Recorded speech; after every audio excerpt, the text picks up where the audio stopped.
And welcome to today's episode of Get a Better Broadcast, podcasts and voice-over voice, 30-year career in TV and radio, or presentation, production, training, writing, all sorts of things I've done over the course of my career. And I thought I'd like to share some of those tips and hints, ideas and advice with you over this series of pocket-sized podcasts every single day. I set myself quite a challenge, didn't I? But we've nearly reached 1,000 episodes. Thank you for listening to this one. Yeah, the script reading voice. How do you get over that? How do you break out of that rut when you sound as though you're reading words rather than communicating or telling a story? Because when you sound wooden, bored, flat, or at the opposite end of the spectrum, overacting and maybe shouting, when you sound different, when you adlib an on-air conversation with a colleague or interview a guest, and when you read the cue into the next story or the weather forecast, the warm personality either falling flat or being exaggerated like a fairground barker, when you got those kind of problems, you've potentially got a script reading voice. So how do you get out of that vocal rut? Well, remember, you're having a one-to-one conversation, not one-to-many, one-to-one.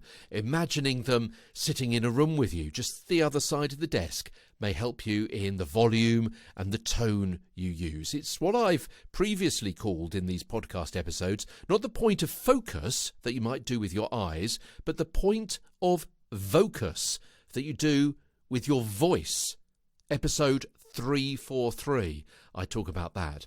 Talk with your hands. Use body language and gestures to help bring the script to life. If you act natural, you're more likely to sound natural.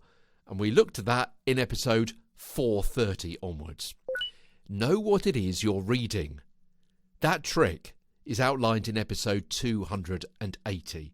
Yeah, people often say to me, how do I sound as though I know what I'm talking about? And the trick is, know what you're talking about. That's the trick. Yeah?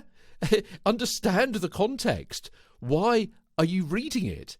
It must have some kind of importance for someone. That's why you've been asked to read it. So tap into that understanding and the relevance. Picture who's listening and their likely reaction, as I discussed in episode 238.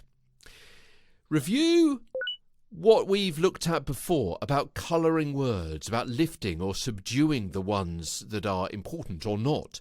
Now, don't worry too much about applying those, what we might call rules, in the moment, but having that background knowledge will help you use them more naturally over time. And as I mentioned in episode 132 and 133, don't worry about precise diction of every letter in every word. Stop worrying about how you sound, but think about what it is you're trying to communicate.